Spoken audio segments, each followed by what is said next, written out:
national government, makinig kayo local executives, the national government will insist that you accept the OFW. Magkakaroon ho tayo ng problema if you resist, because then as a worker of government, it falls upon my shoulders to see to it that everything is done fair and I'll listen to Vince, okay. Mayor, just on that note po, just for your information po, nung pong nag-lockdown po tayo nung March, meron pong mga 200 na OFWs na na-stranded po sa Clark, most of them from Mindanao, 38 of them from Davao. And we took care of them po, we housed them in a hotel for about a month and a half now. And I'm happy to report po, through the help of the Department of Transportation and the National Task Force, today po, the 38 Davao residents already went home to Davao today. Sir, actually, sir, we have prepared for the OFWs for their return. In fact, they're being fed by OWA. The hotel accommodations is being paid by OWA and also by the manning companies. So they are well taken care of, sir.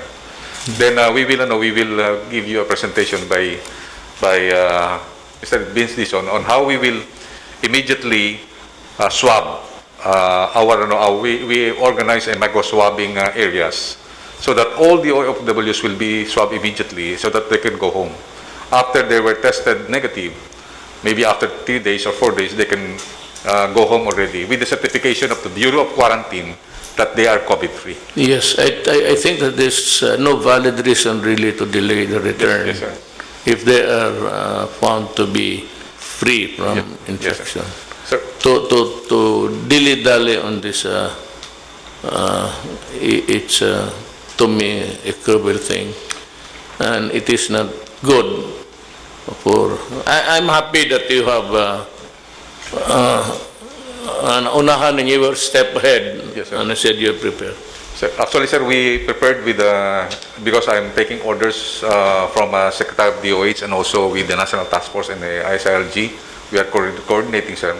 That's why we make a plan on how we can swab them immediately, so that after 3 days we can swab all these 23,000 po, sir. So maybe we can, sir, we can have. Before that, may I just say that itong mga medical people, you know, you have your own opinion, your own view of what is good and what is not. So, alam mo yan, there are those who agree with you and those who vehemently disagree with you. Gusto ko lang malaman ng lahat na ang Secretary ng Department of Health ay si Secretary Duque. And this government, my department will be guided by what Secretary Duque would tell us to do. I may listen to the conflicting claims, but in the end, it is the Secretary of Health who decides your word is the lawyer, because we are not, and I'm sure that you'll be helping. But before that, as of today, there is 9,485 cases yung positive ito. What is very significant is the recovery rate of the persons who were hospitalized or had this infection. It's 1,315, and that is a good number if you compare it to the deaths, 623. Now, come to think of it really, mababa ang ano natin. They said that itong koronang putres na to has a hard time surviving in a hot, high temperature. So pagka ganon, maybe that explains the reason why na hindi naman masyado marami. Look, cooperate with us, wear a mask, because if not, kung magsabay-sabay, then we will have an overload.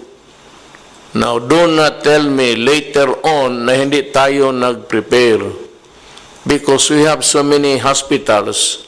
That's why it's called pandemic.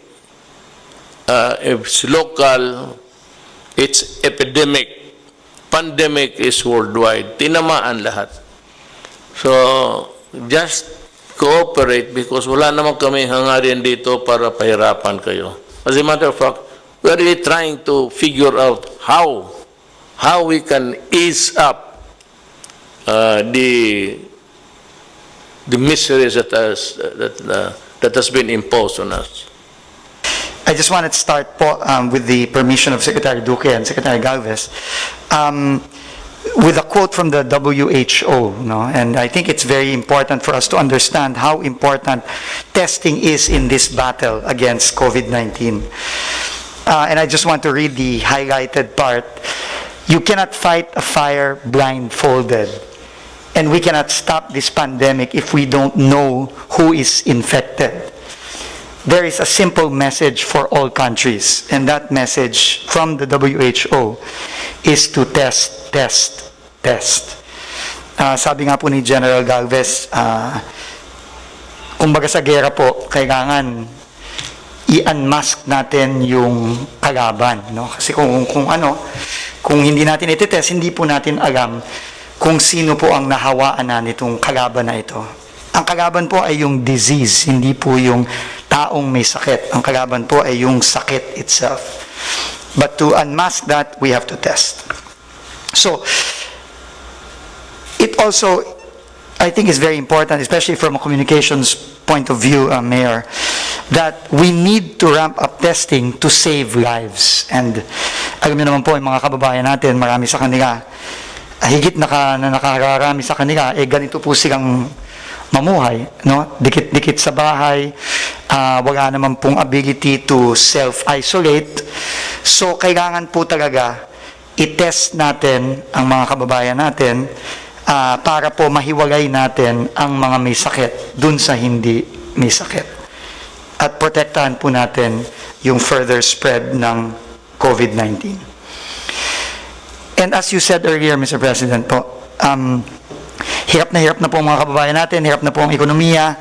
Kaya the only way, and this is just drawing from the global examples, sa New Zealand po, nakawala po sila sa lockdown simply because they moved swiftly, they tested widely, and they relied heavily on good science. And I think we are guided by Secretary Duque and his team on the science part. What the challenge now is really how do we ramp up our testing to the levels in which we can be comfortable enough to start easing the restrictions, because we know that if we have the testing capacity, mabilis po tayong makakatest, mabilis po nating ma-identify kung sino ang may sakit, at dahil dun po mabilis natin silang ma-isolate at mapipigilan ng pag-surge ng infection sa community. So, the first critical issue po with respect to testing is the laboratory testing. Ito po yung sinasabi po kanina ni Secretary Duque na matagal na ganyang tinutulak na mag-ramp up po tayo ng lab testing, yung pong tinatawag na RT-PCR. This is really the most effective way of testing for COVID-19. So, just to give us an idea, in February of 2020, we had 3 laboratories. Now we have 20 laboratories, Luzon, Visayas, Mindanao na po yan. Our goal, Mayor, is to build 58 more or to accredit and operate 58 more laboratories para po by May 30, in less than a month from now, we will have 78 laboratories all over the country, strategically located in areas that can really address the future surges in the communities all over the country. Right now po, there are about 58 already in the advanced stages of accreditation.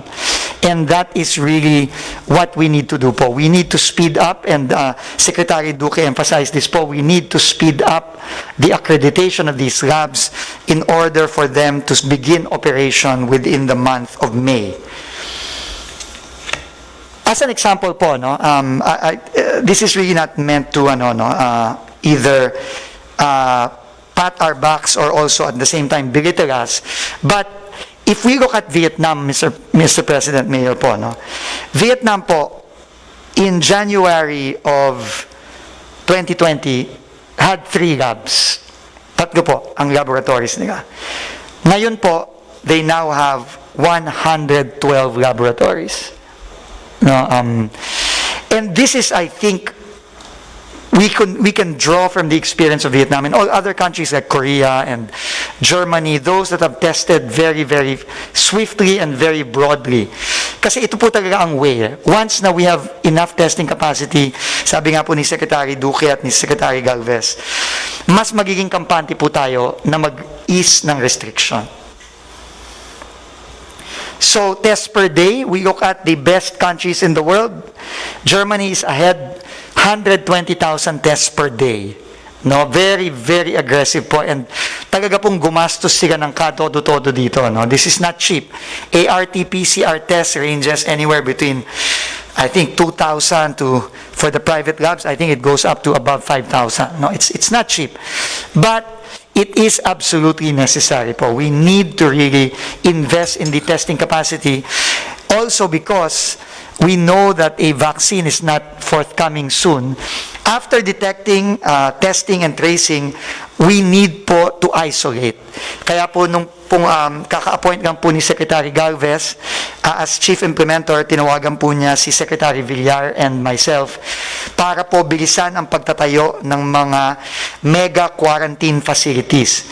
At kailangan na rin po nating i-fast track ang construction ng mga ito sa iba't ibang lugar sa Pilipinas. Nung pong Saturday, nasa Zamboanga po kami ni Secretary Galvez, and tutulungan na po natin si Mayor Ben Climaco na magtayo ng quarantine facilities nila dahil nga po may upsurge in cases sa Zamboanga.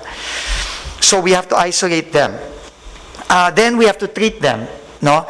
Yung isolation po and treatment, they go hand in hand because we want to make sure that our hospitals do not get too congested. Under the efforts po of the DOH and the IATF, nagtayo po tayo ng mga mega swabbing centers. Dahil po hindi lang lab, Mayor, ang ating challenge, no? Kasi po, kahit na po tayo may lab, kung wala naman pong specimen na itetest yung lab, hindi po natin matetest ang ating mga kababayan. So ngayon po, may napakalaking effort initiated by the Executive Secretary na kumuha po ng mga volunteers from all government agencies to come out and help in the swabbing and encoding and barcoding of our mega swabbing centers. We are building 4 today. We started po last week, and they will all be completed this week. Secretary Galvez. Yes, sir. For now, sir, we will prioritize the 25,000 OFWs. As per your instruction, we we will make sure that they will go home immediately. Sir, I would like to report on my compliance to you pertaining going to the field. So when we heard that Zamboanga is already there is a spike of cases, we talk with the mayor, and as immediate actions that you have give the instruction, we visited the 3 laboratories there in Zamboanga, and we brought 1,100 kits po, sir. Yun po ang instruction sa akin na pag kami kailangan po ibigay po kaagad. So kahapon po nagpadala ulit tayo ng another C295, yung more or less na 46 boxes ng RITM para ma-operationalize yung Department of Agriculture Laboratory, na doon po nilagay yung laboratory po ng ating mahal na Secretary Duque. Baka maging operational po na po yun within the month. So 3 laboratory po ang itatayo po natin sa Zamboanga City to also cater yung Zamboanga Peninsula, Basilan, Sulu, and Tawi-Tawi. Sinabi ko po kay Mayor na kailangan po pangalagaan niya rin po yung Bangsamoro, dahil kasi yung kanya pong location, isa po ang melting pot ng barn sa Region 9. And he accepted he want to convey her thanks to you, sir, for acting immediately during the time that they need, because they text me and they said please help us. So immediately the Secretary of National Defense ordered me to proceed to Zamboanga City, sir. Sir, complied, sir, with your instruction, sir. And our PPE, 200,000 will be brought to Davao as per your instruction also. It will be our main depot, so that all the supplies be needed by Mindanao will be taken from Davao, sir. I'd like to thank everybody, beginning from Secretary Duque, Secretary Andio, Secretary Galvez, ay ang ating workhorse talaga dito.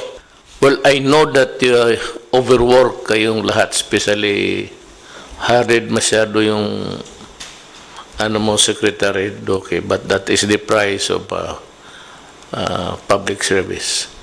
You are crucified, you are lahat na criticized severely, but in the end, when you retire or even for the day, you sleep, and if you think that what you did for the country, medyo kumpante ka na.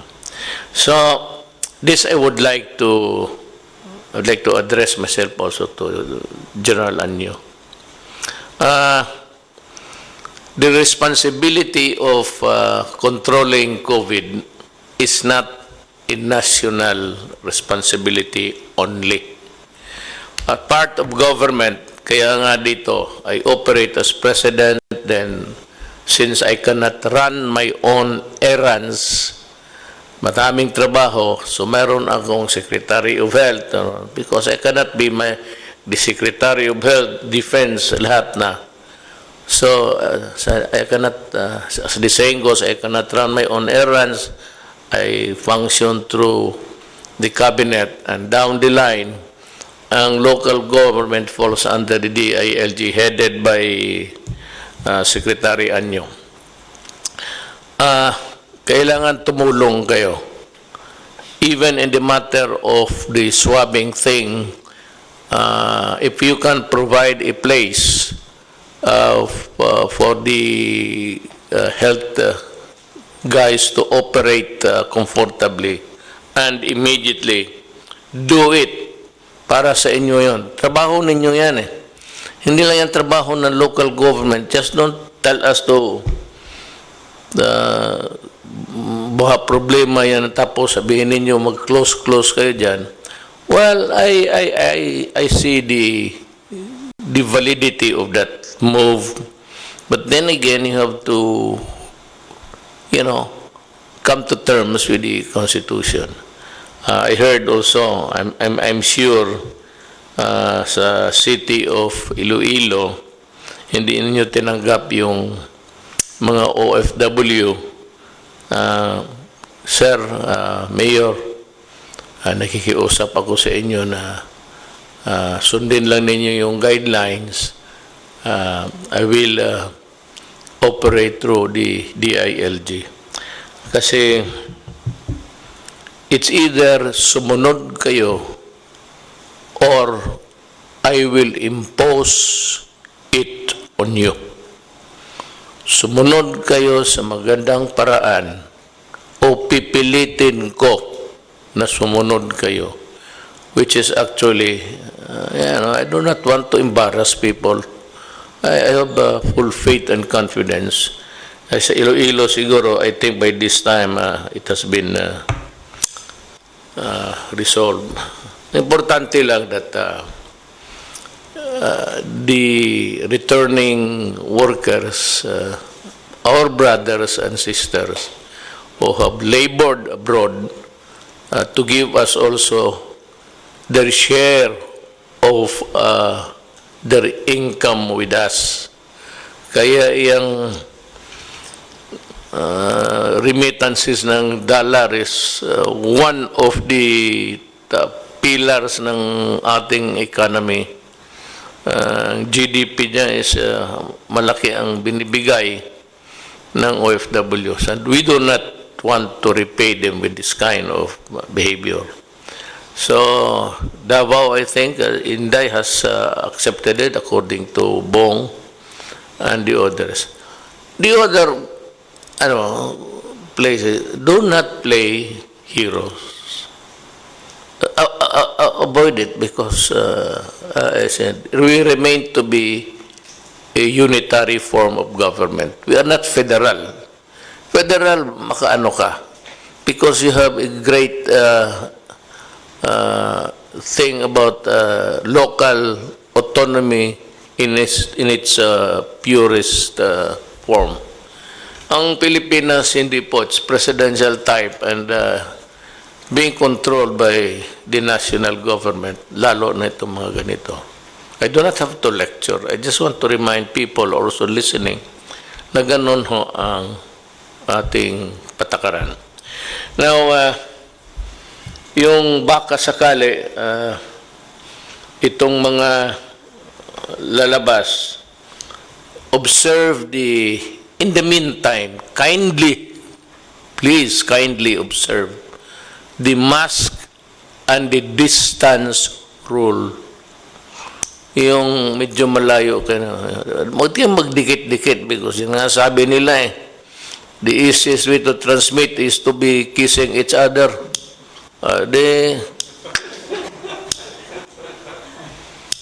And that's the worst kind of transmission.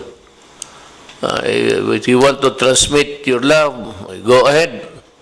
But not all people are your lovers. So you better keep the distance. At itong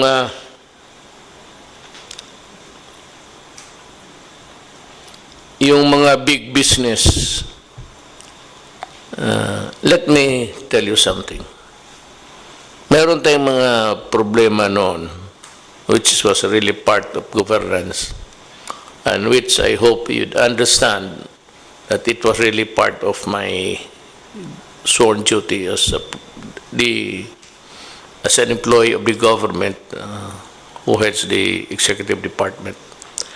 Words were mainly mine, but if you just can't forget it for the moment, I'd like to thank you from the bottom of my heart for helping us, provide the necessities of the moment. We can, I can promise you that I'll be nice, and if you want to see me, we can talk. And naubos na ho yung pagkasuplado ko kasi dahil sa the COVID humbled me. That with the kind of response that you gave, showed to the public, it's a humbling experience also for me that, you know, baka kailangan mo rin sila balang araw. So maybe there will be a lot of legal issues, but we can talk. I'm ready to talk, and I'd be reasonable. Yung mga masakit kong salita to the Ayalas and to si Pangilinan, I apologize for the hurting words. If you can find in your heart to forgive me, because if you do not, then I will ask, and if you do not want to forgive me, I will undercut you. I'll go direct to God. God, ayaw ako patawaran itong si, magyaw na naman ako. So, itong pinakamahuli, I'd like to, again, it did involve pero be careful because, again, the NPAs are around. Now, there is no longer hope for further talks with Season. So, itong tracing, ito bang positive ka tapos nakausap mo o na-embrace mo o naghalikan kayo tapos naghiwalay na kayo? It's the tracing iti-trace namin yung tao, sino ang mga kausap mo sa mga araw na to. Kailan ka nagkaroon ng chills, fever. So from that time, we reckon that you had already, you have been infected already, and so we begin to trace the people whom you have contact with, talk with, because easily, the virus, especially if it's baski mag-usap lang, delikado ang hangin eh. So itong tracing would ito trabaho talaga ito ng mga barangay and the police, but gusto kong anuhin ang police kaya lang times are not really normal. Talagang papatayin kayo ng NPA pag makita kayo because they want your firearms. Alam mo, mainit masyado yung M16 pati M14. I know that. They're itching to get it from you. That is why be careful kayong mga sundalo ko, pati mga pulis, ngayon na, huwag kayong magkumpiyansa. Do not be too confident about it. Pati yung istasyon na nire-raid. They will kill you. And I'm telling you, kill them also. Kaya lang, hindi ko kayo mautosan mag-tracing. Sana madali, may sakyan. Kaya lang delikado. So, dito na ako sa local government, sa mga mayors. Secretary and you would provide the guidelines of how you can help us. We are not asking you. We are requesting you to help us. Kasi hindi talaga kaya ng national government lang. Without the local executives, patay. We will crumble. So, your toil is as good as mine. Nasabay-sabay tayo. And meron dito na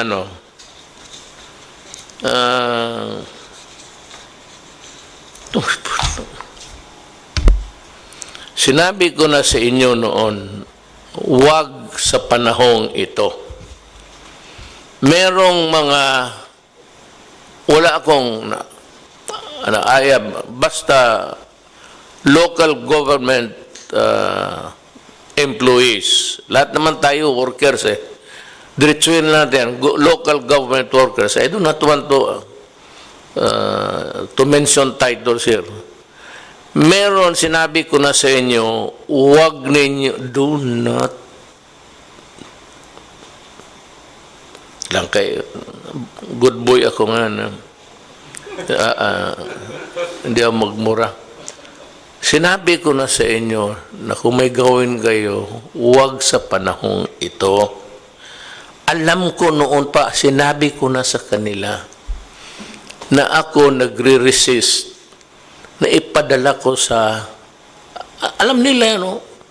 Kasi pagdating dyan sa local government units, the mayor, si Bing, o Beng ba yan? Si Beng, pati sila Inday, talagang nagtatrabaho. Pero yung mga minsan, down the line, downstream, sa wala naman kang kasing, walang tao na sa karami, thousands ito. We requested the local government units. Ang mga mayors naman, kindly look into the people that you have commissioned to do the distribution sa pera. Kagaya nitong Barangay Kagawad Danilo Flores ng Agustin Hagonoy, Bulacan. Ang putang ina mo, nakuha ka pa ng television na may doon, Grab, or it's not Grab, it's actually nakuha ka, na hinihingi mo. Mahirap na nga, ikaw may trabaho ka na, kagawad ka, ang putang ina, kukunin mo pa yung pera ng mahirap. I would like to presume that you were elected because your constituents find you to be a man of integrity, honesty, and that you can perform. So, wala akong dyan. Kaya tingnan niyo itong mga empleyado na ito. Pati itong 4-piece. Sabi ko na nga this is a directive. This is a direct order to everybody. Pag mag-distribute kayo ng pera, huwag ninyong ibigay sa mga putang inang yung mga asawa na ibigay ninyo sa babae, to the wife. Huwag ninyong ibigay dyan sa mga lalaki, mga wala na nga ginagawa, walang trabaho, walang binibigay sa pamilya, at mayroon pang dadating na pera, sinusugal naman ninyo, iniipot.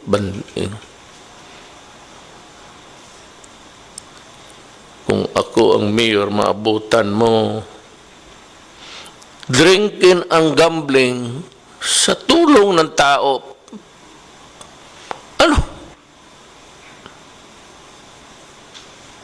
Masabihin mo, hindi na mabigyan. That is also unfair. You know why? Kakaramihan itong mga gagong to, hindi naman naniniwala sa, they don't really care about the family. So, kung sabihin mo na hindi mo nabigyan, paano yung mga bata, pati anak? So,